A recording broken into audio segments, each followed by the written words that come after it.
sais pas s'il faut le présenter une nouvelle fois, professeur de finance à l'ULB à Solvay et professeur à la Sorbonne à Paris. Ma première question, c'était un peu de savoir comment se passe le confinement. On va faire ça sous forme de questions-réponses, hein, plutôt que d'un exposé, sous forme d'interview.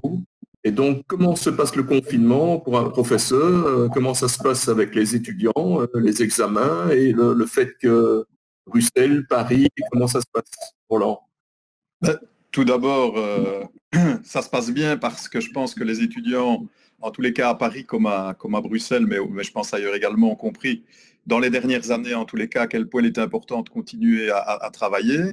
Et donc, comme on faisait déjà pas mal avec les MOOC avant, qui sont des cours à distance, des éléments à distance, et le fait que des étudiants en doctorat, souvent même maintenant certaines conférences sont faites avec des intervenants à distance. La seule différence, c'est que maintenant tout le monde était à distance et chacun dans son coin et qu'il a fallu utiliser, et ça nous a fait perdre un peu de temps au début, différents outils dont la fiabilité dans la durée, et je parle quand c'était une réunion de 3 heures ou un cours de 3 heures, était parfois compliqué. Mais après ça, que ce soit à la Sorbonne ou à l'ULB, on a eu des outils plus professionnels.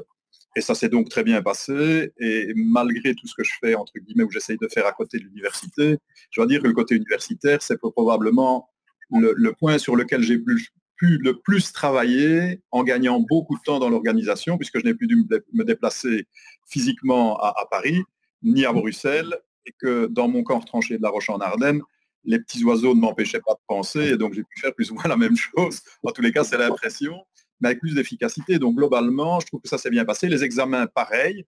J'ai souvent donné, comme certains collègues, des exercices différenciés et spécifiques, sachant que à ce moment-là, j'aurais pu faire un examen à livre ouvert, mais comme c'est des examens de compréhension quand on donne un travail, ils n'avaient aucune chance, sauf à chacun faire celui du voisin, mais intégralement sur de longs travaux, à essayer, je vais dire, de tricher. Et pour être certain, dans certains cas, que ce n'était pas un copier-coller ou un envoi à un collègue, éventuellement même un autre professeur de l'autre côté de l'Atlantique, j'ai pris 5 minutes de questionnement sur le travail avec chacun au lieu d'un examen. Donc, et ça s'est globalement très bien passé. Je pense d'ailleurs que les étudiants, les meilleurs étaient encore meilleurs et les moins bons meilleurs, parce que je pense qu'ils ont eu beaucoup de temps, ils ne pouvaient pas sortir, toute une série de leur activités qui parfois étaient en concurrence avec l'université ou leurs études n'étant plus là. Donc globalement, moi je trouve que chez moi ça s'est bien passé. Donc voilà un petit peu le compte rendu. Et les étudiants que j'ai à l'étranger, que ce soit aux États-Unis ou ailleurs, pareil, le distanciel c'était déjà ce qu'on faisait avant, donc rien de neuf sous le soleil. Et eux m'ont dit également, globalement ça s'était bien passé. Mais c'est surtout dans les dernières années, dans les premières, là, c'est plus compliqué parce que les auditoires sont beaucoup plus grands. Il y a des séances de travaux dirigés ou d'exercices plus difficiles à donner pour avoir le côté pédagogique. Donc, je ne parle que pour la partie sur laquelle moi j'ai accès et voilà ce qu'on a pu faire. Alors, cette crise que l'on connaît aujourd'hui, on a fait des comparaisons. D'abord, on l'a comparée à 2008 parce que c'est la crise la plus proche pour nous. Puis on a fait une comparaison avec la crise de 29, la Grande Dépression. Il y a même des comparaisons avec la crise des années 70, le choc de l'offre avec le pétrole. Qu'en est-il, professeur de finance? Ben, professeur de finance ou d'économie, je pense que c'est toujours délicat de comparer des pommes et des poires et des choses qui ne ressemblent en rien en termes ni de causalité ni d'apparition les uns aux autres. Les autres crises, la crise par exemple de 2008 sur laquelle j'ai aussi pas mal travaillé, et puis après 2012, la crise souveraine, c'était vraiment des crises d'origine tout à fait différentes.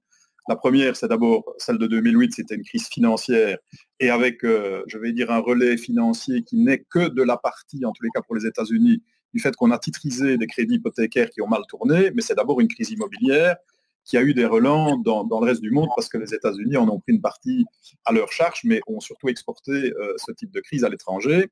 Puis il y a eu des faillites bancaires, on a sauvé des banques, mais c'était toujours financier. C'était pas beau à voir sur le plan financier, mais le côté social, je l'avais pas vu, notamment quand j'avais travaillé au niveau des expertises au niveau de Fortis et Dexia.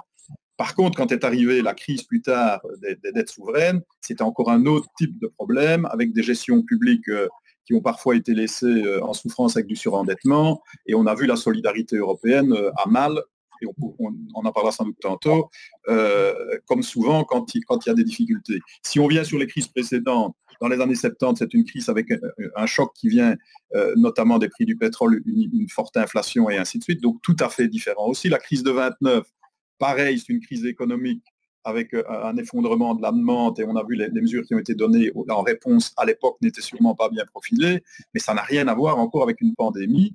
Et cette pandémie-ci, je trouve qu'elle a une caractéristique, on en a eu d'autres de virus, c'est qu'elle a quand même paralysé, heureusement, on l'espère pas trop longtemps, plus de la moitié de la planète, même plus que certains conflits armés, où on a vraiment, la seule différence, c'est que dans un conflit armé, on détruit les appareils de production des opposants. Ici, on ne l'a pas détruit, mais on a quand même arrêté le fonctionnement de l'économie, et notamment le commerce mondial, pendant une durée incroyablement longue par rapport à ce qu'on avait observé avant. Donc, c'est tout à fait autre chose. On a des incertitudes qui sont essentiellement d'abord sanitaires, et où on sait qu'aujourd'hui, en tous les cas, moi, c'est ce que j'en entends, dans certaines réunions où là, je laisse bien entendu parler le sanitaire, puisque qu'est-ce qu'on peut faire d'autre, mais on voit qu'après quelques mois, on connaît très peu du virus, comme pour tous les virus.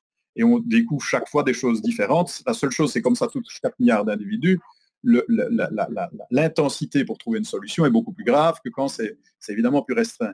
Et alors ce virus, et puis je vais surtout pas parler trop longtemps de sanitaire, mais a une grande caractéristique qui est que elle ne tue pas tout le monde, heureusement, elle tue peu de gens, mais ça veut dire aussi que justement, comme on reste longtemps sans mourir quand on va jusqu'à mourir, et sans mourir parce qu'il y en a beaucoup de gens qui ne meurent pas, comme elle se transmet facilement, c'est très difficile de l'arrêter, parce que justement, on est d'abord dans un danger pour les autres quand on commence à avoir la maladie, puisqu'on ne s'en rend pas compte, mais elle est tout à fait transmissible.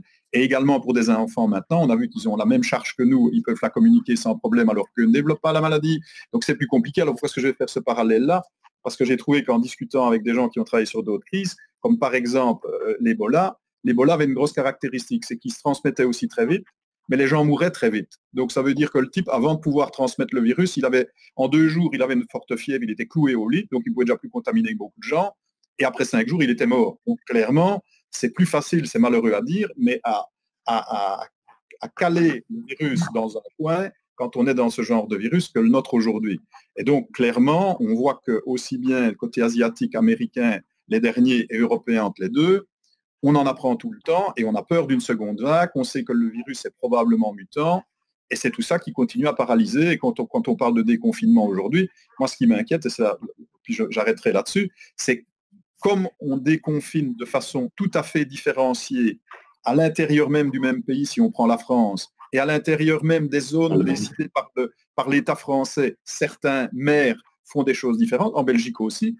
Je me demande, j'ai un de mes étudiants, Thomas Renaud pour ne pas le citer, qui m'a demandé d'être mis en disponibilité en France pour travailler au niveau des hôpitaux de Paris, pour justement faire de la traçabilité de ce qu'on fait dans le déconfinement et voir ce que ça donne comme effet.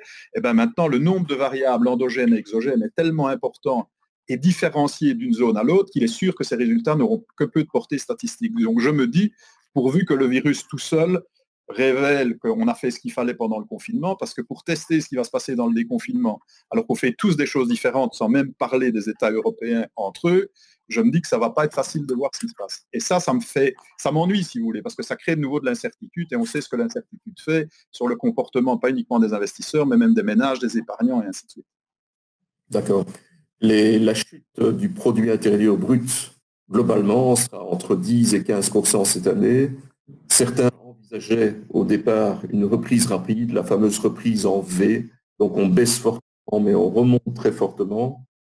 Ce scénario ne aujourd'hui, ce sera plutôt du U, du W ou autre chose? Mais si d'abord, qui suis-je pour pouvoir prévoir mieux que les autres, surtout quand, et je vais y venir dans une seconde, surtout quand les prévisions des gens qui ne font que ça, des conjoncturistes de par le monde, ont des écarts types plus grands que la moyenne, traduit dans le langage commun, ça veut dire qu'ils ne savent pas, et ils le reconnaissent. Le seul problème, c'est que souvent la presse, et je ne porte de jugement sur personne, mais ne donne que la moyenne. On cherche toujours les chiffres. Ben oui, donc mais tu dis-les, mais moi j'en vois un. C'est-à-dire quelqu'un prévoit quel sera le prix du beurre l'année prochaine, 12, on dit 12, point. Mais non, 12 à autant d'écart type près. Si c'est 12 à 1 euro près, ça va.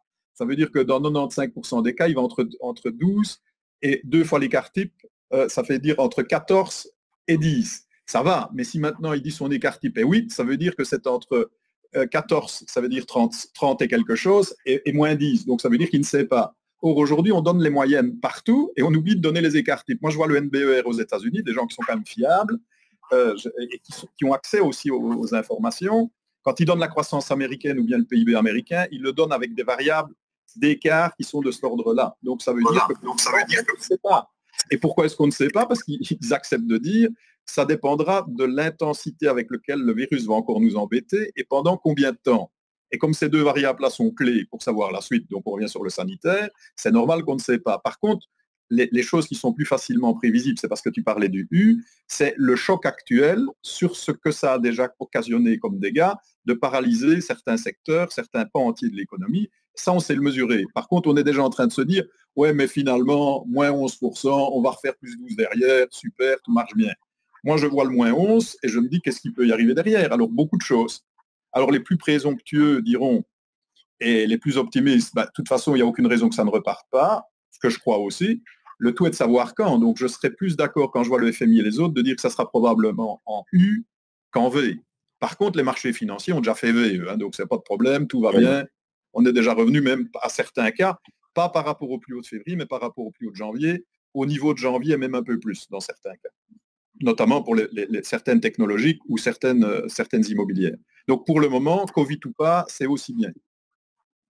Est-ce que les milliards, les milliers de milliards qui sont mis sur la table par les gouvernements et par les banques centrales surtout, seront suffisants pour éviter une grande dépression?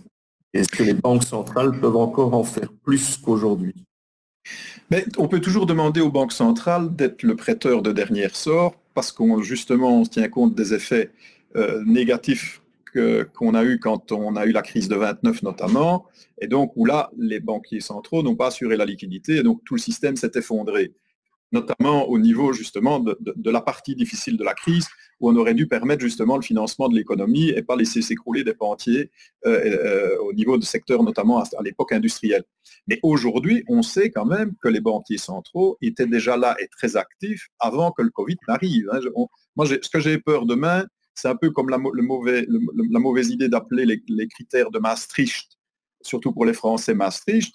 C'est chaque fois avant qu'on prenait un accord solidaire en Europe, on disait mais c'est de la faute des critères de Maastricht. Ben non, il y avait une équation, on aurait pu l'appeler autrement. Ici, j'ai l'impression qu'on va beaucoup appeler Covid-19 des tas de choses qui existaient déjà avant. Alors, je viens sur ce que je veux dire.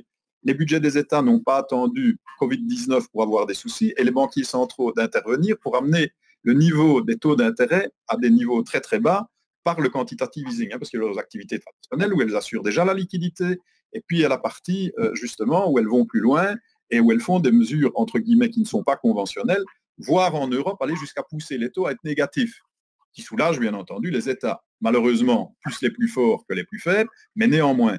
Donc maintenant, on vient avec cette crise-ci et on dit est-ce que les banquiers centraux peuvent encore faire plus? Ben oui, ils viennent encore de faire plus et ils peuvent encore faire plus.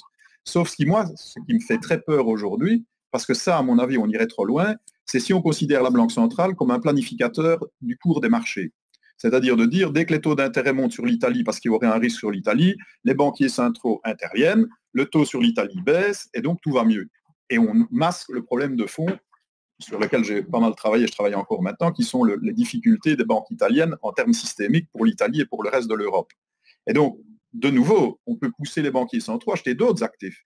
Et aux États-Unis, il est fort probable maintenant que si ce n'est pas eux, certains, et c'est ce que me disent mes collègues américains, donc je parle sous leur contrôle, il ne s'est pas encore établi, on n'a pas encore prouvé, mais en tous les cas, il semble qu'il y ait quand même pas mal de gens aujourd'hui qui achètent des actions ou des actifs plus risqués pour ou contre ou avec le concours, je n'en sais rien, de la Banque centrale. Et si vous regardez les fins de séance pour le moment à Wall Street, et je répète, regardez-les, on peut tirer toutes les conclusions qu'on veut, il y a quand même à chaque fois un mouvement d'achat en fin de séance. Donc si maintenant les banquiers centraux ou des gens autres sont là pour stabiliser les prix des actifs quand il y a quand même aujourd'hui au moins le premier résultat, c'est-à-dire celui de cette année, qui est revu à la baisse, et probablement si c'est une reprise en U, une croissance après qui va mettre un certain temps, il est légitime que les marchés puissent corriger de 20, 25, 30%.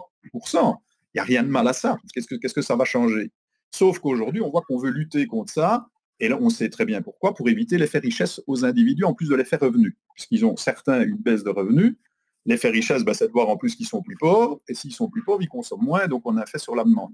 Par contre, les dangers, c'est de dire où est-ce qu'on est très différent à ce moment-là, si on devait faire ça, de ce que fait finalement le régime chinois depuis longtemps sur ses actions, sur son taux de change et ainsi de suite. Et donc, si on est dans une économie de marché, les marchés doivent encore avoir leur mot à dire. Vous avez bien vu à un moment donné que quand Christine Lagarde a dit « moi je ne suis pas là pour gérer le différentiel entre l'Allemagne, le différentiel de taux, pardon, entre l'Allemagne et l'Italie », les taux italiens sont tendus parce que clairement le marché, il y a suffisamment d'actifs encore sur le marché italien que pour que les prix décalent. Et puis tout de suite après, elle a dit maintenant on va faire sauter, et ça c'était beaucoup plus important comme mesure, la règle des 30% que la Banque centrale peut détenir dans la dette d'un actif. Et évidemment, elle pensait à l'Italie, ou en tous les cas, c'est ce que les marchés ont pensé. Et les taux sont revenus parce ça veut dire qu'à un moment donné, il y aura toujours la Banque centrale qui ira chercher pour que les taux restent à un niveau. Alors, ça veut dire qu'on a une assurance tout risque. Le tout est de savoir est-ce qu'elle est vraiment tout risque. Parce qu'à un moment donné, des risques, en tous les cas, moi, c'est ce que j'ai appris en finance, doivent être matérialisés dans une prime de risque. Et si cette prime de risque augmente, le taux sans risque étant déjà à zéro, puisque c'est le taux des obligations allemandes, il est même négatif à 10 ans, si la prime de risque augmente et que le numérateur les flux qu'on actualise, le premier est revu à la baisse dans certains secteurs, et beaucoup de secteurs d'ailleurs, voire est arrêté complètement, et la croissance est revue plus basse, il est normal que les prix corrigent. Et alors, c'est ce que j'ai envie de dire, comme disent très bien les Anglais, so what? On ne peut pas vivre avec des actions qui baissent 35%. Ça a déjà arrivé. On va peut-être revenir à la bourse plus tard, mais il y a aussi le problème des banques. Je n'ai pas entendu ça couper. Le problème des banques commerciales qui sont censées donner de l'argent aux PME, aux entreprises. Et on voit quand même que certaines PME se plaignent parce qu'elles ne reçoivent pas l'argent auquel elles auraient peut-être droit. Donc, est-ce que les banques sont trop prudentes encore dans le cadre de cette crise? Est-ce que ce n'est pas un problème d'ailleurs, cette prudence? Parce qu'on voit bien qu'il y a des PME qui sont en difficulté, en vraie difficulté. Mais de toute façon, les PME, et pas que les PME, moi je vois vraiment la difficulté. Je travaille un peu pour le moment sur le volet Brussels Airlines, Lufthansa, des secteurs pareils, si on ne fait rien, avec toute la flotte couée au sol, et personne, aucun PDG n'aurait pu imaginer ça un jour, si on ne fait rien, vu déjà le coût de la maintenance, sans même parler de la perte de profitabilité, ils sont dans le rouge et c'est fini. Donc on voit bien que là, si on ne fait pas des aides d'État, c'est pas possible. Donc on peut prêter à ces gens-là, mais si les États n'interviennent pas à un moment donné, et on a vu d'ailleurs qu'en France, dès le départ, Bruno Le Maire a parlé de nationalisation s'il fallait, puisqu'elle estime que c'est d'abord une entreprise systémique et puis nécessaire au fonctionnement en France. Donc clairement, maintenant, c'est ça par rapport à ta question, il ne faut pas non plus exagérer le côté on peut sauver tout le monde. On peut sauver des gens dont les difficultés sont bien exclusivement liées au Covid-19. Ceux qui étaient déjà fragilisés avant, il y aurait eu une autre crise, il y aurait eu un ralentissement que le Covid-19. Il y a fort à penser qu'ils auraient eu certains soucis. Donc maintenant, je viens sur les banques. C'est toujours la même chose quand on fait ça. Rappelons-nous quand même en 2008, si on ne veut pas ajouter éventuellement, et je ne l'espère pas, une crise financière derrière, on avait bien expliquer aux banques américaines qu'il était de bon ton de prêter dans l'immobilier résidentiel parce que ça ne pouvait jamais tomber vu la garantie hypothécaire. Et les prix ne faisaient que monter. On a bien vu que ce n'était pas le cas. D'ailleurs, quand les banques s'en sont rendues compte, elles ont été les premières à monter des produits pour se dessaisir de ce qu'elles avaient sur leur bilan comme actifs immobiliers et notamment toute une série de maisons, les titriser et les vendre de par le monde. Donc aujourd'hui, clairement, si on demande aux banques, parce qu'elles ont de l'argent peu cher qui vient de la Banque centrale, de prêter sans discernement, et on voit d'ailleurs que dans certaines banques, on l'a vu d'ailleurs dans l'annonce de KBC, et je répète, ce n'est pas pour dire KBC, mais vous avez vu quand même que le marché a été surpris par les provisions qu'elle a prises pour créances éventuellement douteuses. Et on ne peut pas dire que c'est une banque qui est considérée pour faire les choses de façon très laxiste. Donc de dire aujourd'hui, demander aux banques de prêter dans des projets qui deviendront rentables et qui l'étaient déjà parce qu'on offre un minimum de liquidité à des gens qui ont prouvé par le passé qu'ils étaient viables, c'est une chose. Et être sûr après, par des moratoires, aussi bien pour les ménages que pour les entreprises, que la banque continuera à fonctionner avec des mensualités qui vont rentrer et des intérêts du capital remboursé, ça va. Si maintenant on dit non, on demande à la banque de faire des choses bien plus hasardeuses, mais audacieuses, mais que ça peut se révéler un jour une manière de la fragiliser comme dans des crises financières passées, on rajoute une crise financière sur la crise économique. Ce que j'ai peur aujourd'hui, c'est que les PME souffrent, c'est vrai, mais il y a des PME, et je crois même dans la petite ville où je suis, où le type me dit j'ai pris juste les 5 000 euros parce qu'on me les donne, quoi. Je peux vous vivre sans. Hein. J'ai même fermé. Ça, c'est pas normal. Il y a beaucoup de gens qui ont abusé. Mais oui, les fausses sociétés dormantes qui ont bénéficié des primes. Voilà. Là, c'est pas normal. Mais non, c'est pas normal. Et de l'autre côté, ce que j'ai vu, parce que c'est dans la même rue, La Roche, il n'y a qu'une grande rue, donc c'est facile. Ouais, non, c'est facile, c'est Adrien, je le dis moi-même. Ça va, bon. Donc, il n'y a qu'une grande rue. 200 mètres plus loin ou 100 mètres plus loin, pas 3 kilomètres plus loin, sinon je suis déjà dehors de La Roche. Donc, quelques centaines de mètres plus loin, quelqu'un qui est vraiment, lui, touché par la crise, il a reçu 5 000 euros et il a 100 salariés à faire vivre. Les 5 000 euros, c'est comme il dit. D'abord, ça ne changera rien. Je vais quand même mourir. En tous les cas, si les 5 000 euros doivent me sauver, ce n'est pas 5 000 euros qui me sauvera. Et donc, il était en train de faire ce qu'il peut avec les banques classiques. C'est même pas le don qu'il a reçu, parce que comme il me dit, rends-toi compte, qu'est-ce que tu veux que je fasse avec 5 000 euros? C'est mieux que de ne rien m'avoir donné, mais à la taille de ces problèmes, c'est rien du tout, quoi. Et vous doutez, c'est une ville touristique, juste pour vous voyez 2-3 exemples, mais c'est là que je dis qu'on devrait être un peu plus discriminant. Il y en a un qui a un très beau musée, un musée de la bataille des Ardennes. Ben, lui, il est à 0. Et il y en a un autre vers le château médiéval, il est à 0. Donc eux, clairement, c'est des coûts de structure élevés. Vous voyez un petit peu la taille, l'entretien continu, il fait en plus très beau toute la végétation. Donc ces gens, eux, il faut les aider plus. Par contre, je vois d'autres qui, à un moment donné, ont fermé une semaine et qui m'ont dit, écoute, je ferme une semaine parce que j'ai droit à ce moment-là aux 5 000 euros. 5 000 euros pour fermer une semaine, une boucherie ou une pâtisserie, de toute façon, vu ce que je fais pour le moment, ça vaut la peine. Et donc, les effets d'aubaine là-dessus sont malheureux. Oui, et tous les restaurateurs, les cafés, eux, évidemment. Les gens de la culture aussi, qui sont parmi les plus touchés et qui vont être les derniers à redémarrer. Comment est-ce qu'on fait pour les aider? Mais là, je pense, hein, et je trouve, je vois votre visage, donc j'ai pas l'air que je vous étonne en disant ça, mais c'est pareil aussi. Pour ces gens-là, c'est pas des prêts qu'il faut faire. Parce que ce qui est perdu est perdu. À un moment donné, soit ils étaient viables, et on compense ça, mais alors c'est une aide d'État, qu'elle vienne de quelque manière que ce soit, ou on ne leur demande plus de payer des impôts pendant un certain temps, mais il faut qu'ils aient une compensation. C'est pas de dire à une banque, prête de l'argent, sachant qu'ils ont perdu un montant qu'ils ne pourront pas récupérer puisque c'est passé, c'est perdu, et pointe à la ligne, et amortis-le, si c'est possible, sur un crédit sur 20 ans, mais il faut être sûr que la viabilité reste vraie après. Si on voit que ce truc-là est suffisamment gros que pour le faire capoter, il faut que sur ces projets-là, il y ait alors une injection d'argent public, mais qu'elle soit ciblée. Et le danger, c'est qu'on met beaucoup de temps quand on étudie un dossier, c'est normal, quand on met de l'argent public dedans. Hein, regardez, mais c'est une taille évidemment beaucoup plus grande avec Brussels Airlines. Si on met de l'argent public, il est normal qu'on regarde si cette affectation est bien faite. Et là, l'administration, je ne sais pas comment elle peut faire en télétravail ou non, pour traiter, et il faut le faire avec rapidité, des dossiers discriminants, quand il y en a un aussi grand nombre, et de faire les choses pour que ça soit rationnel. Il ne s'agit pas de faire à la tête du client. Et donc, c'est là que le problème est difficile. Ce n'est pas simplement de le dire, c'est de le rendre opérationnel.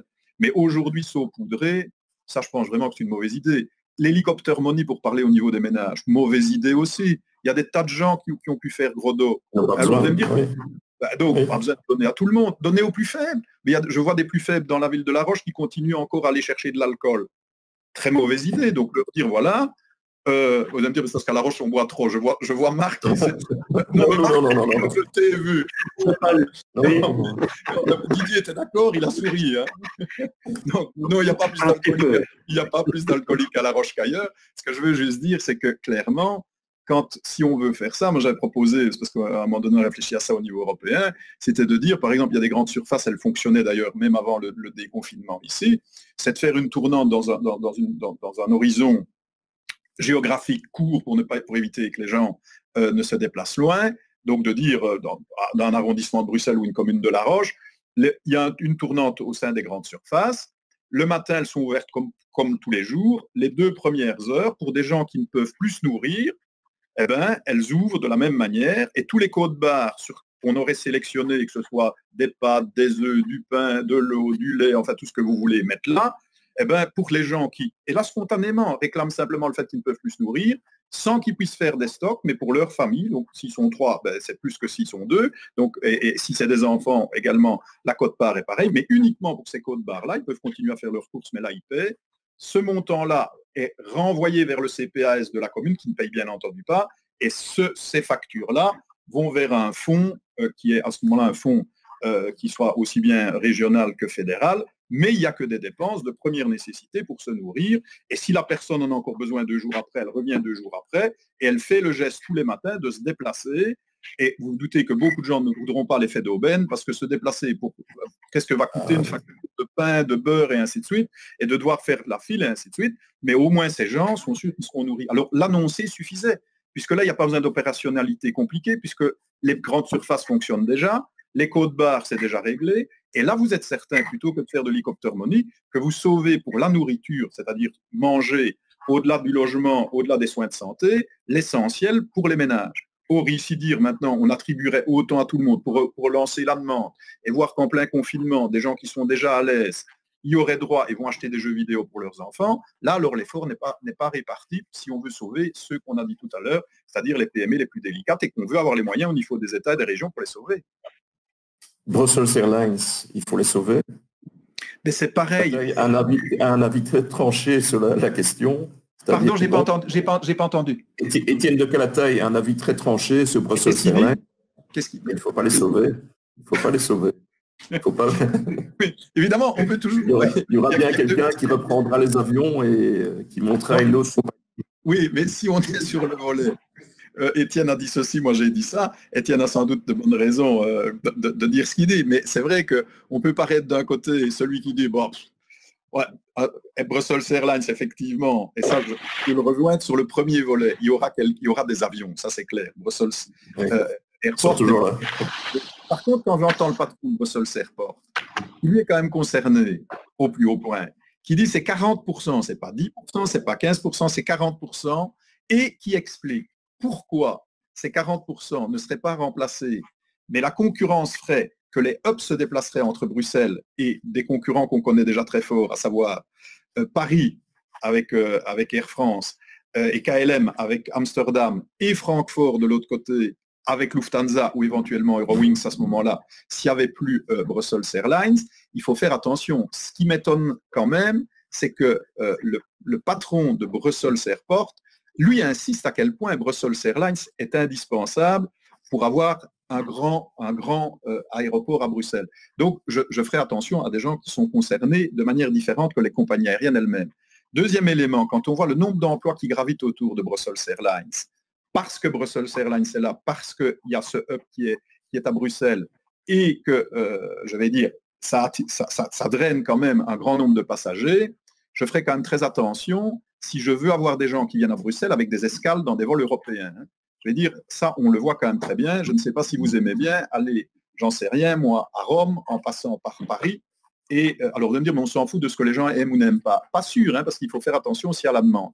Donc clairement, je crois qu'aujourd'hui, le problème de Brussels Airlines, il faut regarder ça, à mon avis, un étage plus haut, c'est de regarder ce que Lufthansa fait.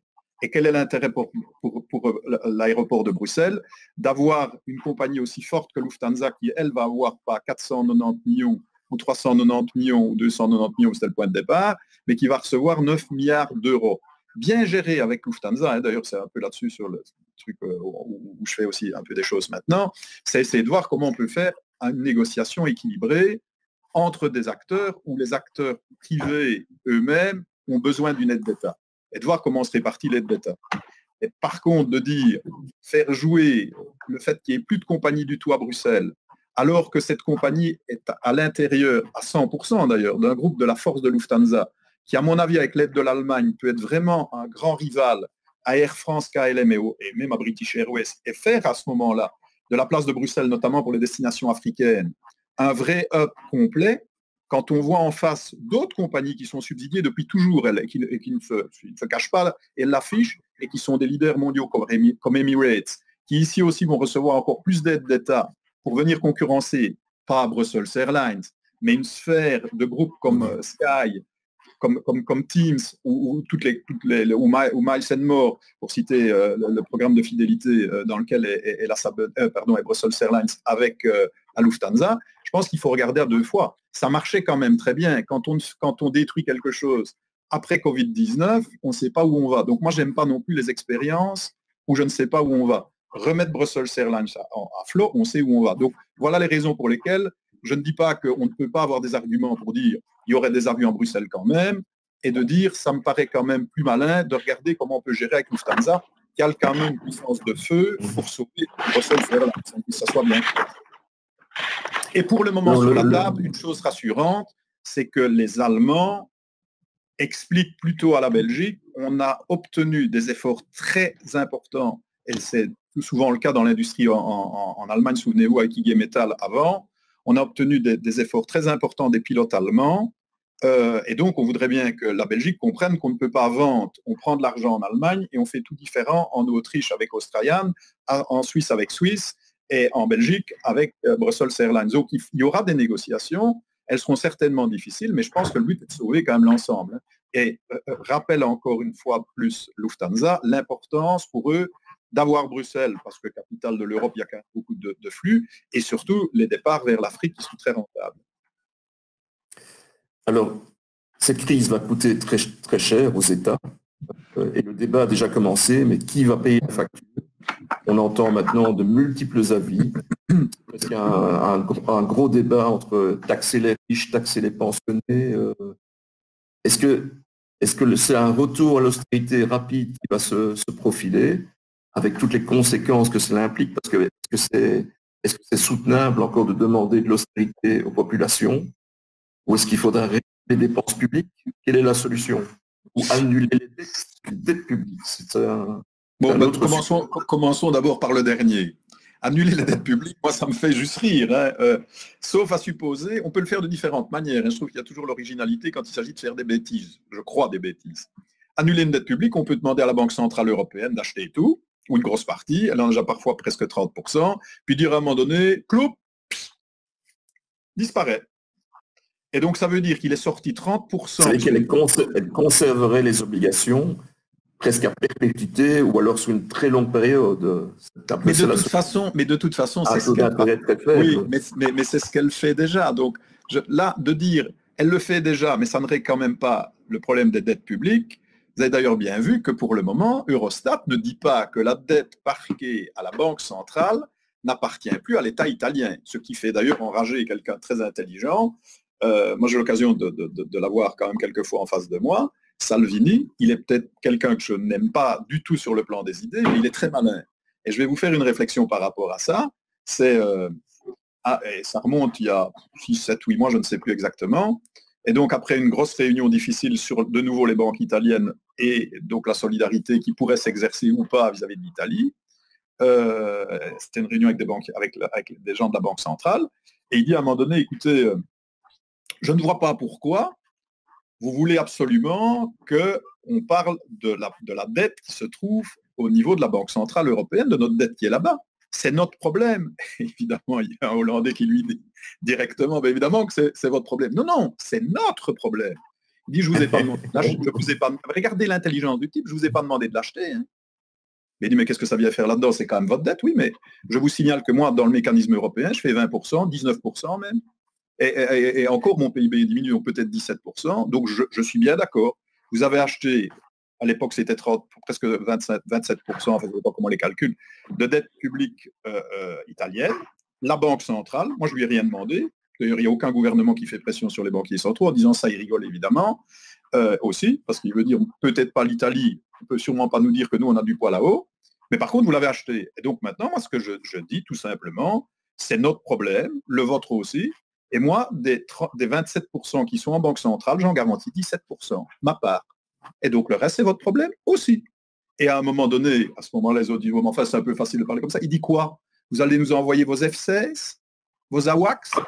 Vous allez faire la guerre à l'Italie? Qu'est-ce que vous voulez y faire? Vous les avez achetés, vous tirez votre plan avec. Nous tirons notre plan avec. Et donc, clairement, c'est normal que les instituts disent aujourd'hui, la dette qui est parquée en banque centrale, le taux d'intérêt, il est ce qu'il est. Évidemment, les PIP, et puis après on voit ce qu'on fait avec les intérêts qui remontent, mais la dette doit continuer à compter. Sinon, si vous avez un endroit qui pourrait devenir une bad bank, si on n'y prend pas garde, qui est finalement, j'achète des obligations, j'ai dit si on y prend garde, qui deviennent pourries, puisque en plus, elles sont pourries, mais je les garde à long terme. Et je fais semblant que le marché est dupe, c'est-à-dire, en les achetant, on est bien d'accord qu'il sort des billets de banque imprimés Banque centrale. Ça me rappelle les bolivars dans les mauvais pays du Sud. La Banque centrale rachète des obligations gouvernementales pourries. Et puis on dit c'est faire tourner la planche à billets, mais ce n'est pas la même planche. Hein, parce que là, à un moment donné, vous retrouvez, comme en Allemagne, au moment de la guerre, avec des billets qui sortent où la valeur du billet, c'est le prix pour l'imprimer et la valeur du papier. Donc je dis, si vous faites ça, tôt ou tard, ça va se voir. Hein. Et d'ailleurs, si un jour il faut rappeler ces billets, vous faites comment? Quand on fait du quantitative easing, la politique monétaire, ça s'appelle tout simplement de l'open market. Ça. J'achète des actifs, j'augmente donc la quantité de monnaie, je veux la faire rentrer. Comment est-ce que je fais? Je revends les actifs. Si les actifs ont disparu, ils ne valent rien, vous les faites. Donc ça veut dire qu'il y a des billets qui se baladent sans aucune garantie, on ne sait même pas les faire revenir. Mais est-ce qu'à un certain moment, les Italiens qui ont été un peu oubliés en début de crise, ils ont été un peu laissés tout seuls dans leur coin, est-ce qu'ils ne vont pas se dire c'était mieux avant, avec la lire italienne, on décidait nous-mêmes de ce qu'on pouvait faire, on émettait ce qu'on voulait émettre, que ce ne serait pas plus simple? Et est-ce que l'Europe n'est pas en voie d'éclatement avec la Cour de Karlsruhe qui a fait une décision sur la BCE, qui est en plus qui va à l'encontre des décisions de la Cour de justice européenne? Est-ce qu'on n'est pas à un moment clé de l'Europe aujourd'hui? J'aime pas te faire dans le catastrophisme parce qu'on a beaucoup été quand même, et pour avoir été appliqué dans la crise en Grèce, en Espagne et dans les pays limitrophes, au moment où c'était le pire, là aussi on pensait que ça allait éclater. Donc je pense que c'est pas si facile de faire éclater. Et si vous vous souvenez, au pire de la crise en Grèce, c'est l'Allemagne qui disait à Tsipras, tu restes dans l'Europe, tu ne sors pas, je t'interdis de sortir. Hein, moi, je l'ai entendu dire presque comme ça hein, à la fin. Et surtout après l'histoire du référendum. Par contre, elle lui a dit on arrête les bêtises avec Varoufakis dehors, et au lieu de payer ce que vous aviez avant le référendum, ce sera pire après, ce qui a d'ailleurs été le cas. Et tu feras une politique comme ça, sinon on fait sauter le verrou de la monnaie, et tu vas voir à combien tu vas emprunter en drachme. Hein. Donc clairement, on a déjà eu ce genre de truc. De dire que ce serait une solution pour l'Italie, je pense qu'ils y auraient déjà pensé, et ils y pensent d'ailleurs, et ils l'annoncent chaque fois. Ils le disent chaque fois. Mais oui, mais il le dit chaque fois, ça il l'a dit 125 fois. Mais je voyais bien quand même dans son regard, c'est le jeu de poker menteur, c'est où est-ce que je peux vous montrer qu'à un moment donné, il reste une alternative possible. Imaginez un peu que l'Italie, on parlait de la Grèce avant, 2% du PIB européen, disent maintenant, je sors. Déjà, on ne sait pas comment on va faire pour toute la dette libellée en euros, parce que si jamais ils sortent, c'est pour avoir une dévaluation concurrentielle. Je ne sais pas combien la prime de risque va monter, mais les taux d'intérêt vont être très élevés. Donc, ils se tirent déjà une balle dans le pied sur les taux d'intérêt.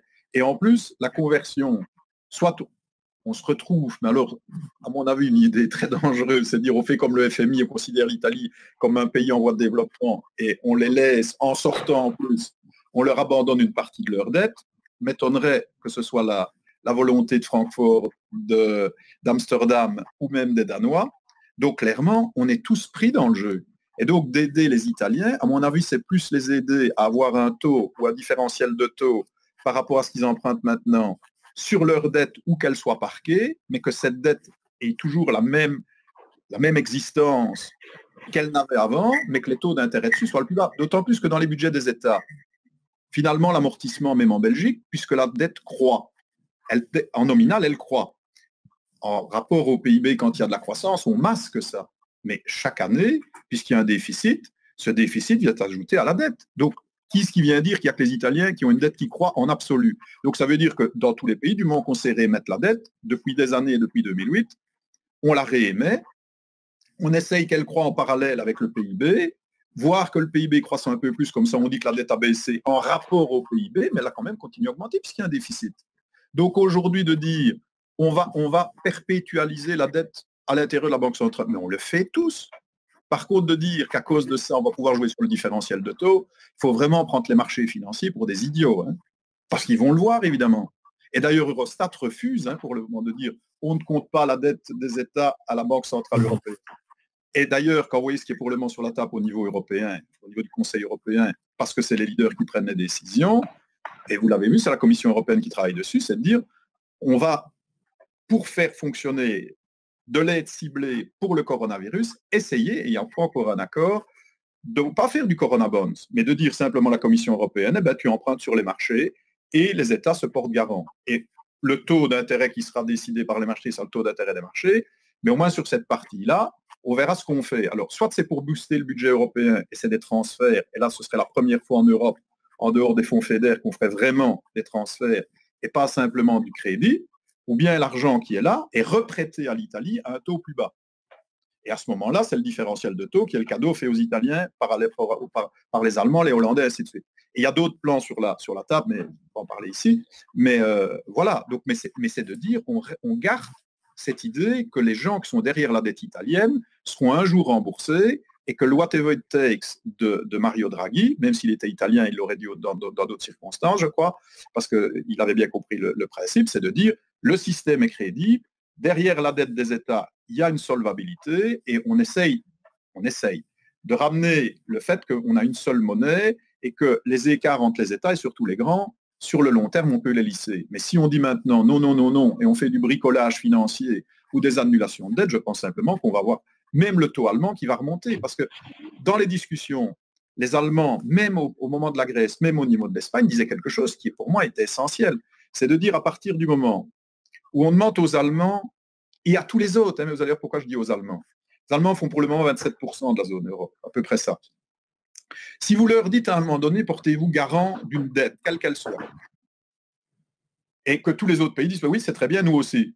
Qu'est-ce que les marchés interprètent? C'est comme quand vous faites un crédit maison et que vous vous portez garant, pardon, votre fils fait un crédit maison, crédit pour une habitation, un crédit hypothécaire, et vous portez garant. La banque, qu'est-ce qu'elle voit? C'est que derrière le fils, même s'il fait des bêtises, il y a le père. Et c'est le père qui garantit. Maintenant, vous dites, il y a la sœur qui est là, mais elle n'a que peu d'argent, elle garantit aussi le crédit du fils. Qu'est-ce que va regarder le banquier intelligent? Il va dire, moi j'ai la surface du père, la fille, je m'en fous, c'est bien qu'elle soit là, mais elle ne sert à rien. Et le fils, finalement, c'est lui que j'ai peur, c'est pour ça que je suis content d'avoir la garantie du père. Donc si vous dites demain, l'Allemagne garantit la dette allemande, ce qu'elle fait pour le moment, à hauteur de ses 27%, qu'elle pèse dans l'Europe, mais les 100% de la dette allemande, c'est l'Allemagne pour l'Allemagne. Ben, là, les taux qu'elle a aujourd'hui, moins 0,50. Si vous dites maintenant, l'Allemagne joue dans un jeu où il y a sa dette, mais quand on émet de la dette à côté, elle est garante pour la zone euro aussi. Sauf que c'est elle vraiment qui offre la garantie dernière sorte si jamais ça tournait mal, parce qu'elle sera toujours solvable. Donc elle est conçue au solidaire indivisible, comme dans un crédit normal. Eh bien, qu'est-ce qui va se passer? Bah, si l'Allemagne doit garantir les 73% hors de la sienne, eh bien, simplement le taux sur l'Allemagne va monter, parce qu'il y aura un prix pour la garantie qu'elle offre dans les crédits multiples. Et c'est pour ça que les Allemands y sont opposés. Ils disent, vous gagnez à nous faire emprunter, et nous, à la limite, et pour autant qu'on ait des garanties des autres, on veut bien prêter à un taux où le différentiel, on le garde, et c'est un peu l'idée qui est sur la table. Donc je pense que le plus important, c'est de travailler les taux d'intérêt. Parce que finalement, il n'y a que ça qui rentre dans le budget des États. Si vous dites demain à l'Italie, tu continues à t'endetter, mais les taux d'intérêt sont à la limite, ce n'est pas le cas, hein, proche de zéro, dans son budget, on ne verra rien du tout. Rien. Et il n'y a pas besoin des rentes perpétuelles, elle pourra réémettre. Hein. C'est ça qui est dangereux. Si vous dites, parce que j'essaie de l'expliquer aussi sur le volet financier, et n'hésitez pas à m'interrompre si je dis une bêtise, mais le fait qu'une dette, justement, n'est pas perpétuelle, qu'est-ce qu'elle offre comme avantage à celui qui la détient? C'est de savoir qu'à un moment donné, il va être remboursé, donc il verra que l'argent est bien dans les caisses, il va recevoir de l'argent du pays, et ce pays va devoir la réémettre, donc va redevoir demander l'avis au marché sur ce qu'il en pense. Si vous le privez de ça, ben ça veut dire à ce moment-là qu'il n'a plus aucune chose à faire en relation avec l'État en question. Et si vous prenez les dettes d'entreprise, c'est pareil. Hein. On pourrait dire à un moment donné, les très bonnes entreprises, elles ont au moins 60% de dettes. Ben pourquoi est-ce qu'elles ne les émettent pas perpétuelles? D'abord parce que le taux est au cours, ça c'est vrai, mais derrière ça, parce qu'elles savent aussi que pour les investisseurs, tous les investisseurs, même les actionnaires, de savoir qu'à un moment donné, ils vont devoir la rembourser et payer cash et se repositionner sur le marché, même s'ils décident de faire éventuellement un remboursement anticipé ou de racheter leur dette à un moment donné, on voit à un moment donné vraiment qu'il y a une solvabilité derrière. Donc je pense que de faire un geste pareil, c'est de dire pour l'Italie, vous savez, il y a tellement peu de chances qu'il la rembourse un jour, donnez-la à votre fils de génération en génération, peut-être qu'un jour, on ne sait jamais, ça pourrait arriver. Voilà ce que je pense que ça aura comme effet. Et c'est ce que les gens de la Banque Centrale Européenne aussi ont en tête quand ils disent on ne peut pas faire n'importe quoi. Vous voyez bien. Et l'hélicoptère money, c'est un bel exemple. C'est de dire on imprime des billets. De toute façon, si jamais ça devait être le cas, pourquoi est-ce qu'on a laissé souffrir des gens dans les crises passées? Moi, je trouve que c'est facile. On a un problème de ralentissement économique. Qu'est-ce qu'on fait? On dit pour les plus pauvres, et c'est normal que ce soit pour eux, vous allez à la banque, vous retirez de l'argent, et ce n'est pas débité de votre compte. Et vous le consommez. Il n'y aura jamais plus de crise économique alors. Hein. Parce que pourquoi est-ce que ce serait plus valable aujourd'hui que dans toute c'est une crise sanitaire qu'on n'a jamais connue. touche tous les pays en même temps, donc il n'y a pas un responsable en tant que tel. C'est pas la finance qui est responsable, c'est pas les banques. Voilà, donc c'est... Et ça, je te rejoins, mais c'est pas parce que c'est pas dû à quelqu'un que la technique qu'on met en place, même si elle doit être forte, doit être à ce point risquée sur le plan de la manière dont on le finance, alors qu'on a des moyens limités, qu'on les avait déjà limités avant le Covid-19, pour faire des cadeaux qui ne servent à rien, sauf parce que la question, elle était en deux parts, je n'ai pas répondu à la deuxième, c'est de dire, si on va trop loin là-dedans, qu'est-ce qu'on va faire derrière pour rattraper, alors qu'on était déjà en train de se poser la question, si vous vous souvenez, je prends l'exemple de la Belgique, mais c'est vrai pour d'autres, c'est parce qu'en Belgique, ça vous parle peut-être plus, on avait déjà un trou de 10 milliards, et on espère avoir un gouvernement qui soit vite sur place pour essayer de voir qu'est-ce qu'on allait mettre comme politique économique derrière, et là aussi, comment est-ce qu'on allait moins taxer le travail, comment est-ce qu'on allait faire de nouveau un tax shift. Avec ceci en plus, plus on en rajoute sur le plan du déficit et de la dette, sauf si les taux soient zéro, mais ce n'est pas le cas, ça ne sera probablement plus le cas, forcément, plus on va devoir, à un moment donné, mener une politique de correction après. Alors, si on l'amène tout de suite après, ben, c'est tout à fait idiot parce qu'on va tuer le peu de croissance qu'on veut remettre dans l'économie. Et si on veut la lisser sur beaucoup de temps et que ça doit avoir un sens dans la gestion de l'État, il faut que le montant à lisser dans le temps soit encore un montant raisonnable. Hein. C'est ça que je veux dire. C'est pas parce que faut pas se méprendre. Tu as bien fait de relever la question, Marc. C'est pas du tout de dire que je ne veux pas être social, que je ne veux pas donner de l'argent et que non. C'est de dire comment est-ce qu'on peut organiser les choses pour que ça ait encore un sens après. Et de dire on peut faire des effacements de dette, ça c'est des trucs pour le FMI, pour les pays en voie de développement. Hein. Je vois mal dans les trois zones économiques que sont les États-Unis, l'Europe et les 27, hein, et le Japon et la Chine, donc 4, mais je voulais dire pour l'Asie, ces gens diraient à un moment donné, on fait du grand n'importe quoi. Même la Banque centrale japonaise, elle essaye, malgré un rapport dette PIB très grand, d'avoir quand même un minimum d'orthodoxie. Les quelques fois, elle ne l'a pas eu. On a vu ce que ça a donné. Hein. Souvenez-vous quand même que la bourse aujourd'hui japonaise est encore... Mais ils achètent des actions, la Banque du Japon achète des actions. Ça veut dire qu'ils ne savent plus que faire à ce moment-là. Hein.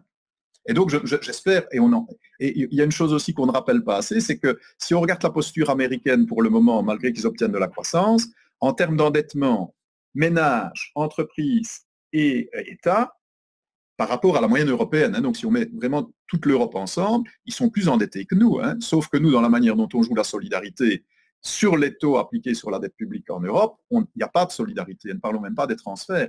Donc je pense que si on joue, on amène les taux très bas pour les Italiens, ils gèrent quand même leur dette pour montrer qu'ils ont quand même une contrainte sur eux qui est de ne pas faire n'importe quoi. Et troisièmement, on organise une relance européenne à l'échelle d'un budget européen géré par l'ensemble des États européens. Ça a plus de sens que si on dit on commence à faire des cadeaux et où on a un tonneau avec un trou dedans. Quoi. De toute façon, Merkel, depuis le début, je sais que j'en ai souvent parlé avec toi, elle n'a jamais dit venant de l'Allemagne de l'Est qu'elle ne voulait pas transférer. Elle a dit qu'elle ne voulait pas prêter pour rien. Et ce qu'elle faisait au début pour la Grèce, pour avoir été sur place en Grèce, et vous savez que je me suis beaucoup battu pour le peuple grec et pour la Grèce, et pas comme certains l'ont dit parce que j'avais une maîtresse là-bas, non, parce que non, mais c'est vrai, il y a un moment donné, pourquoi est-ce que tu dis ça? Pourquoi tu dis ça? Ben, je dis parce qu'ils sont aussi respectueux comme peuple que n'importe quel autre, sauf qu'ils ne pesaient que 2%, mais Merkel l'a dit à un moment donné. Souvenez-vous, au sommet de Deauville, ça a été relayé, mais ça n'a pas été relayé au-delà de ça. Elle a dit à Sarkozy, maintenant, je ne veux plus entendre parler de la Grèce, on va pas sauver la Grèce, on va réellement les aider. Et ça a été traduit par des pays qui n'avaient pas le budget de l'Allemagne pour le faire. Il y a ingérence de l'Allemagne en Grèce, et ainsi de suite. Et Merkel avait très bien expliqué aux experts, et moi j'avais trouvé ça très bien. Elle dit, à partir du moment où on dit aux Grecs, on vous prête de l'argent pour acheter un lit, ils achètent le lit qu'ils veulent. À partir du moment où on leur dit, non, on vous donne le lit, c'est notre lit alors qu'ils prennent. Et pour moi, c'était vraiment une très belle image, c'est de dire, à partir du moment où on aide quelqu'un, on fait un transfert, puisque c'est notre argent, on a du poids dessus. Si on dit au pays, on te prête de l'argent à des taux d'usure, en plus, souvenez-vous, nous on s'endettait à ça, on le reprêtait à ça, ben, le pays dit, je fais encore ce que je veux avec. Et ça, c'est ce qu'on a fait trop souvent. Pourquoi est-ce que je dis ça? C'est pour revenir à Merkel. Merkel, aujourd'hui, elle n'est pas contre un mécanisme de solidarité européenne. Elle dit simplement, venant de l'Allemagne de l'Est, c'est les gens de l'Ouest qui avaient l'argent. Nous, on a fait des efforts en échange de ce qui nous a été offert. Donc, si aujourd'hui, ce mécanisme pouvait s'installer, alors je veux bien. Souvenez-vous aussi, parce que je ne veux pas du tout dire que je vais dire ça simplement dans le vide, Souvenez-vous quand l'Espagne est sortie du plan d'aide et surtout que l'Espagne a été beaucoup mieux. Merkel est allée, et je vous invite à vérifier parce que je peux dire des bêtises, surtout maintenant que je suis à La Roche, mais si vous vérifiez, elle a été à Saint-Jacques-de-Compostelle, non pas parce que c'était le côté religieux, mais parce que c'est là que la réunion se faisait, avec le gouvernement Rajoy et Luis de Guindos, qui était ministre de l'économie. Elle a juste été dire quelques phrases, mais qui étaient essentielles pour les Espagnols, c'est dire d'abord, félicitations, vous en êtes sortis tout seul. Deuxième chose, j'aurais jamais cru que vous l'auriez fait aussi vite. Et troisième chose, si demain, il y a un ministre des Finances européen à la taille de l'Europe, c'est Luis de Guindos, que je mettrais bien en place, alors n'est pas de mon parti, il est tout à fait capable de gérer de l'argent allemand. N'imaginez pas à quel point ça a eu un effet psychologique sur les dirigeants espagnols de leur dire quand même. Au même moment, reprenez les déclarations de Michel Sapin, c'était de dire en France, ah oui, ça va mieux, mais c'est sûr, la mayonnaise européenne commence à prendre. Eh bien ça, vu par les Espagnols, c'était juste, et vous mettez le qualificatif derrière, sachant qu'ils ont fait les efforts tout seuls, qu'ils n'ont rien reçu et qu'ils étaient heureux de rembourser l'intégralité de ce qui leur avait été accordé. Et donc, c'est ce que je dis aujourd'hui. Si on veut mettre en place un système de solidarité, il faut que ça se fasse par des transferts, pas par des prêts. Et là, c'est pour ça aussi qu'il faut un budget européen. Vous avez vu qu'avant Covid-19, à quel point Charles Michel a dû batailler pour ne de toute façon pas avoir un accord sur un truc qui fait 1% du PIB européen, quoi. Donc clairement, je pense que l'Europe peut faire énormément de choses, mais elle n'en a pas les moyens. Et je ne pense pas que la Banque centrale européenne peut régler les problèmes de solvabilité, elle peut adresser les problèmes de liquidité. Ok. Il nous reste 10 minutes pour les questions-réponses. Alors, chers membres, il y a un procédé. Didier, tu sais expliquer le procédé pour poser la question? Oui. Donc en bas de votre écran, donc, vous avez une petite main. Il suffit simplement de cliquer sur la petite main et je saurai exactement qui souhaite poser une question et on ouvrira le micro à cette personne. Alors, qui souhaite poser une question à Roland Gillet? Didier, avant que vous ne fassiez ça, j'espère qu'il n'y a pas eu à côté de la main un système où je reçois de l'électricité parce que j'ai mal résumé jusqu'à présent. Pas tout de suite. Ça peut venir, mais c'est pas tout de suite. C'est la surprise du jour. Ça va. Alors, il y a Dominique Yonkers qui souhaite prendre la parole. On ne t'entend pas, on n'entend pas. Voilà, Dominique, ça va arriver. Dominique? Voilà, bonjour. Bonjour à tous, bonjour Roland. Bonjour. La question que j'avais, c'était, tu as parlé en long et en large de Brussels Airlines, que je regarde la caméra. Il est clair, dans mon esprit, il est clair que c'est pas demain qu'on va voir de nouveau voler des avions pleins de gens qui voyagent en tous sens de façon tout à fait libre. Donc le secteur de l'aviation, le secteur aéronautique va encore souffrir un bon moment. Est-ce qu'on n'est pas en train de se préparer une sidérurgie, je me souviens des années 70-80, un secteur sidérurgique qu'on doit devoir rééchelonner, refinancer, etc., pendant des années, pour lesquels il va falloir prévoir de nouveau des plans d'accompagnement, des restructurations, des licenciements massifs pour les 10 ou 15 ans qui viennent? D'abord, c'est difficile à dire puisqu'on ne sait pas combien de temps ça va durer, mais c'est vrai que pour le moment, les estimations de gens qui, eux, vont être très impactés, encore plus même que les compagnies traditionnelles, c'est le low cost. Quand on voit qu'eux ne peuvent exister à des prix pareils, je pense évidemment à Ryanair, qu'avec un taux de remplissage des avions proche de 95% et avec des rotations énormes, c'est-à-dire très peu de perte de temps et surtout pas décontaminer tous les sièges et surtout pas tout ça pour que les avions tournent. Le modèle, là, il m'a l'air drôlement entamé, et d'ailleurs, ils le disent même, eux, pour au moins 2023 et peut-être même 2024. Tout dépendra de ce que le virus nous apportera comme système de protection. Maintenant, si on prend même les compagnies normales, je dis normales, c'est-à-dire qui n'ont pas que du low cost, ben, c'est sûr qu'on voit maintenant que le seuil de rentabilité du remplissage des avions, si on n'utilise pas des masques FFP2, je dis juste ce qui est sur la table pour le moment. Les FFP2 ne garantissent d'ailleurs pas la totalité de l'impossibilité de choper le virus, notamment par le contact, mais en tous les cas, ils permettent de ne pas l'avoir en tous les cas, ils diminuent vraiment très fortement par la respiration. Mais sur de très longs vols, ils ont fait des tests, c'est impossible déjà pour des enfants, impossible pour des personnes plus âgées, et même impossible pour des personnes normales de conserver le masque, tellement c'est moi, j'ai mis un FFP2 à un moment donné pour une réunion. Je vous assure, après 1 heure, j'avais été vraiment difficile à le conserver. Hein. C'est vraiment pas des trucs si faciles que ça. Je ne sais pas si vous avez fait l'expérience.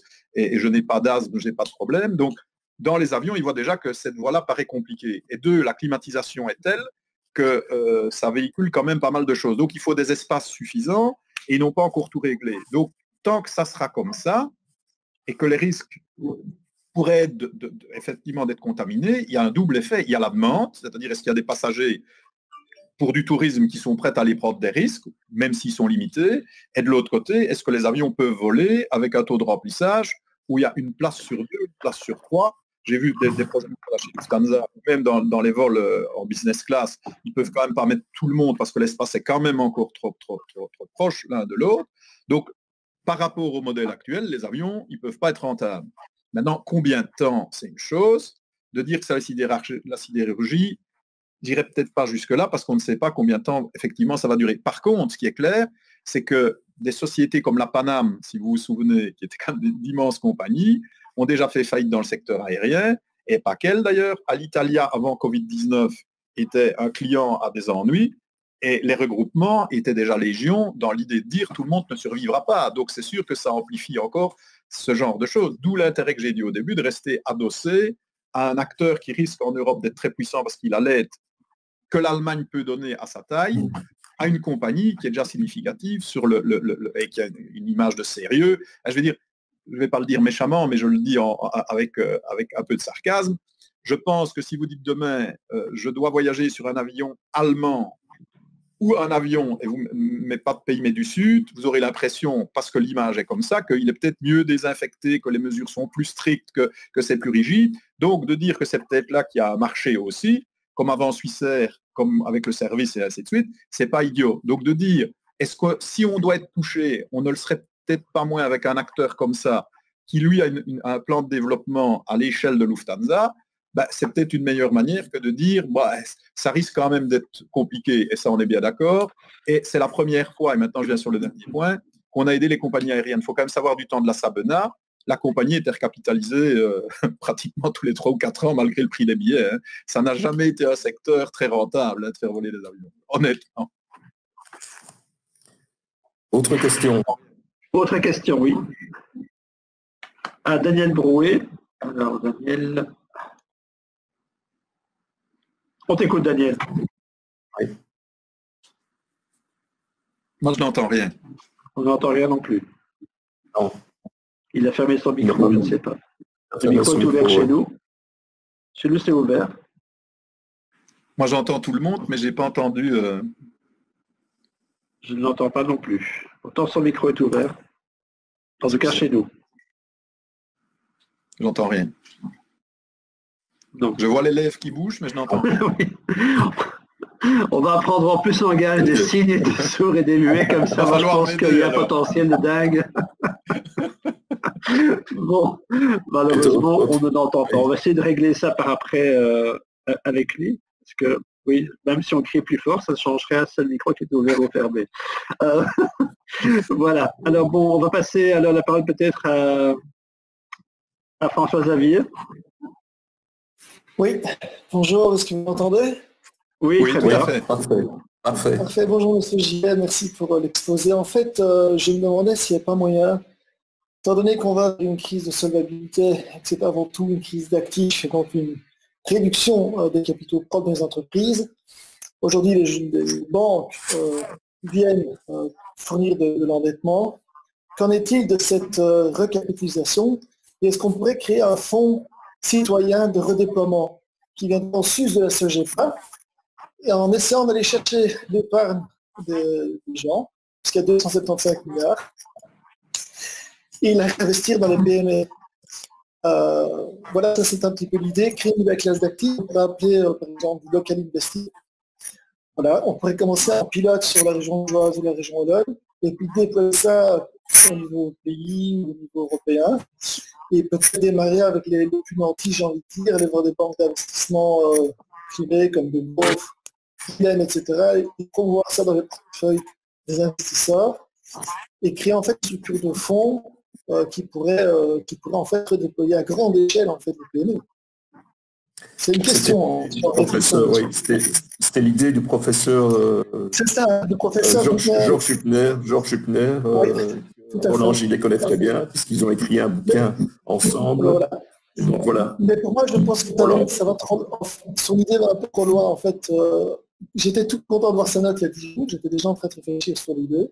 Il a effectivement mis en place, il a réussi à mettre les deux bords de chaque côté. Mais pour moi, elle va trop loin.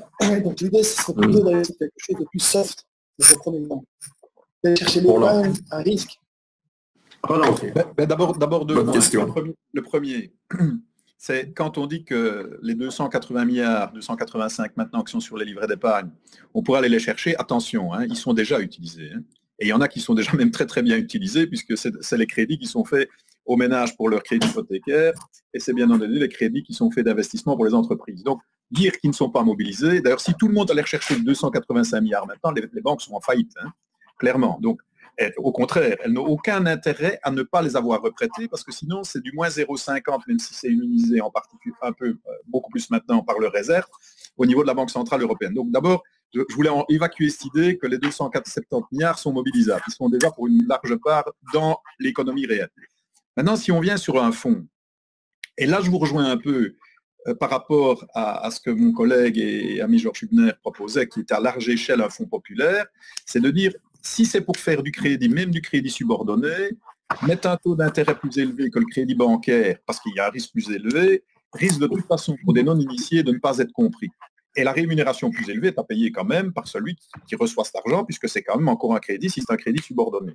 Donc je préfère aussi votre voie, qui consisterait à dire, faisons un fonds de gens qui, eux, savent ce que c'est que d'être investis éventuellement dans des PME, où ils réclament alors légitimement une prime d'illiquidité, une prime de risque pour le secteur et une prime de risque aussi pour l'entreprise concernée. Donc ce serait évidemment pas un truc où on dit c'est du 5%, c'est du 7%. Ça dépend un petit peu du portefeuille quand il sera composé et de comment il sera réparti et diversifié. Et à ce moment-là, de dire pour des gens qui ont bien compris que c'est un achat en fonds propres, avec une vision à long terme, avec des risques qui sont ceux des fonds propres, éventuellement même de perdre tout. Pas tout le fonds, hein, mais de perdre tout sur l'une ou l'autre position, à ce moment-là, ça va. Allez dire à des gens maintenant, soyez populaires, soyez inventifs, soyez audacieux quand ils ne le sont pas habitués, les rémunérer par un taux fixe et aller mettre de l'argent, même en subordonné ou en action, ça me paraît dangereux pour eux, parce que je ne crois pas que c'est ce qu'ils souhaitent pour le moment. Donc leur aversion au risque, elle est ce qu'elle est, elle est tout aussi valable que la vôtre ou la mienne. Donc autant des gens qui, pour une part de leur portefeuille, pour les gens nantis, faire ce genre de pari ne leur pose pas problème et le font spontanément en sachant le rendement plus élevé qu'ils peuvent avoir, mais les risques que ça comporte, ça me paraît beaucoup mieux. Et donc votre idée de dire faire un fonds, je n'aime pas le mot solidaire parce que ça laisse toujours croire qu'on va faire un cadeau. Moi j'adore, et puis allez, puisque je sais qu'on est pratiquement au bout, c'est la même chose avec tout ce qui est sauvons la planète ou faisons de l'éthique. Moi, je le dis toujours à mes étudiants, et il faut tester, comme ça on voit si c'est vrai ou pas. Je vais vous dire une chose qui va vraiment vous décevoir, et je vois beaucoup de dames qui vont dire, comment ose dire-t-il ça, parce que c'est pas bien. En plus, il dit que c'est au niveau académique qui teste ça. Ben oui, on teste quoi? C'est parce que j'ai le goût du vice, mais on fait des portefeuilles avec des actions très en vice et des actions très éthiques. Et on essaye de voir quelles sont celles qui offrent le plus de rentabilité encore de nos jours. Est-ce que certaines dames ou monsieur veulent donner, à leur avis, intuitivement, celle qui rapporte le plus? Bon, les vis, évidemment. C'est clair. Et donc, moi, ce qui m'arrangerait quand on fait du solidaire, c'est pas de dire je vais faire des investissements verts, comme on voudrait bien le dire, parce qu'ils vont rapporter plus que le vice.